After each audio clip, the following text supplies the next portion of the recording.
नमस्कार। हिंदी ज्ञान धारा में आप सभी का स्वागत है। लेकर आया हूँ मैं आज एक नई वीडियो कक्षा 7वीं के पाठ्यक्रम से पाठ 12 कंचा कहानी। चलिए शुरू करते हैं कंचा कहानी।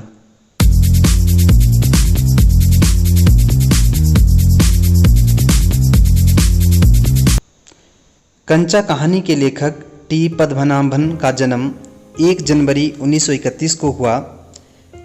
केरल के कन्नूर में जो उनका परिवार था बहुत गरीब परिवार था। अपनी प्रारंभिक शिक्षा के दौरान कवि छात्र राजनीति में सक्रिय रूप से भागीदार रहे और उन्होंने स्वतंत्रता संग्राम के आंदोलन में भी भाग लिया। उन्होंने 19 वर्ष की उम्र से ही लेखन कार्य शुरू किया और 170 से अधिक कहानियों को लिखा है। कवि मुख्य रूप से मलयालम भाषा के कवि हैं जो मलयालम भाषा में बहुत ही प्रसिद्ध रहे हैं। तो प्रस्तुत कहानी कंचा मलयालम भाषा का ही हिंदी रूपांतरण है। इस पाठ में बाल मनोवृत्ति और बाल सुलभ चेष्टाओं का रोचक वर्णन कवि ने किया है। चलिए देखते हैं कहानी के सार को। कंचा पाठ में लेखक टी पद्मनाभन ने बच्चों के बाल मन की सहजता और कल्पना के रूपों का वर्णन किया है। कहानी में मुख्य रूप से जो अप्पू पात्र होता है, अप्पू कंचों को लेकर बहुत उत्साहित है। कंचे उसे बहुत प्यारे हैं। पिताजी द्वारा फीस के लिए दिए गए पैसों से वह कंचे खरीद लेता है। वह इन कंचों से जॉर्ज को हराना चाहता है। कंचों को जार में देखकर वह अपनी कल्पना के संसार में चला जाता है। ऐसी स्थिति उसके सामने कई बार आती है। एक बार दुकानदार के पास और दूसरी बार कक्षा में पढ़ाते हुए हमेशा वो कंचों के बारे में ही सोचता रहता है। उसे बस कंचे ही कंचे नज़र आ रहे हैं। लेखक ने अपनी कहानी में बच्चों की कल्पना को बहुत अच्छा उतारा है। बच्चों को जीवन की वास्तविकता से कोई सरोकार नहीं होता है। वे अपनी दुनिया में रहते हैं। लेखक इस कहानी के माध्यम से उनके बाल मन को दिखाने में बहुत सफल हुए हैं। कहानी को पढ़ते हुए लगता है जैसे लेखक मानो बाल मन में रम गए हो। कहानी में जब अप्पू को कंचे मिल जाते हैं तो कैसे मन ही मन बहुत प्रसन्न होता है और इस कहानी के माध्यम से ये कवि ने दर्शाया है। और साथ ही वो कैसे कल्पनाओं में हमेशा खोया रहता था जब तक उसे कंचे ना मिल जाते।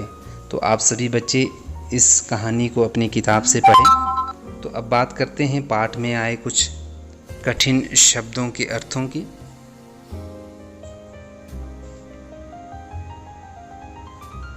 कठिन शब्दों के अर्थों में केंद्रित, स्थिर, छांव, छाया, 9 2 11 होना, भाग जाना, जार, कांच के डिब्बे, कतार, पंक्ति, आकृष्ट, आकर्षित, टुकुर टुकुर ताकना, टकटकी लगाए देखना, निषेध में मना करना, थामे पकड़े, मात खाना, हार जाना, आंखों में चिंगारियाँ सुलगना, बहुत अधिक क्रोधित होना, सुबकना, धीमे आवाज़ में रोना, चिकोटी, चुटकी, खिंचके, लकड़ी के पट्टे, रकम, पैसे, पोटली, थैली, गुस्सा, हवा होना, गुस्सा, शांत होना, काहे, क्यों।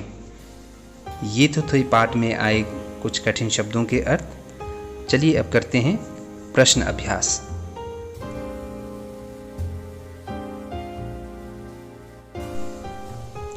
पहला प्रश्न देखें। कंचे जब जोर से निकलकर अप्पू के मन की कल्पना में समा जाते हैं तब क्या होता है।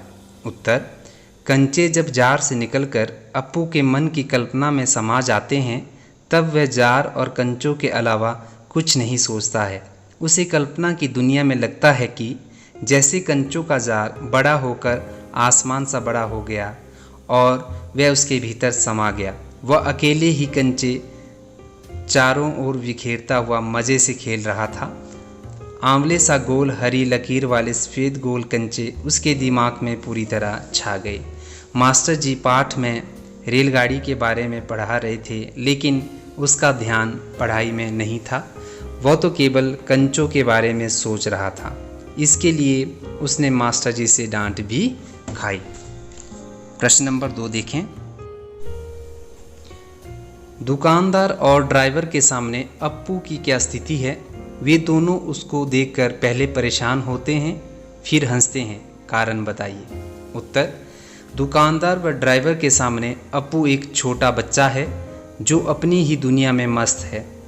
दुकानदार उसे देखकर पहले परेशान होता है। वह कंचे देखकर तो रहा था लेकिन खरीद नहीं रहा। फिर जैसे ही अप्पू ने कंचे खरीदे तो वो हंस दिया। ऐसे ही जब अप्पू के कंचे सड़क पर बिखर जाते हैं तो तेज़ रफ्तार से आती कार का ड्राइवर यह देखकर परेशान हो जाता है कि दुर्घटना की परवाह किए बिना लड़का सड़क पर कंचे बीन रहा है। लेकिन जैसे ही अप्पू उसे इशारा करके अपना कंचा दिखाता है तो वह उसके बचपन की शरारत समझकर हंसने लगता है। अगला प्रश्न देखें, प्रश्न नंबर 3। मास्टर जी की आवाज़ अब कम ऊंची थी। वे रेलगाड़ी के बारे में बता रहे थे। मास्टर जी की आवाज़ धीमी क्यों हो गई होगी? लिखिए। उत्तर, जब मास्टर जी ने कक्षा के बच्चों को रेलगाड़ी का पाठ पढ़ाना शुरू किया था तब उनकी आवाज़ ऊंची थी क्योंकि वे सभी बच्चों का ध्यान आकर्षित करना चाहते थे, ध्यानपूर्वक पाठ को सुन सके। जब पाठ शुरू हो गया था तब बच्चे ध्यानपूर्वक उनकी बातें सुनने लगे तो उनकी आवाज़ धीमी हो गई। ये तो थे कहानी के प्रश्न। आप सभी बच्चों ने कहानी का सार समझा, कहानी का भाव सुना और साथ ही साथ प्रश्नों को भी सुना। सभी बच्चे इन प्रश्नों को अपनी कॉपी पर करें। आप सभी बच्चों ने वीडियो को अंत तक देखा। आप सभी बच्चों का बहुत बहुत धन्यवाद। आप सभी बच्चे इस वीडियो को ज़्यादा से ज़्यादा शेयर करें। साथ ही चैनल को सब्सक्राइब करना ना भूलें और साथ ही बेल आइकन ज़रूर दबाएं। धन्यवाद।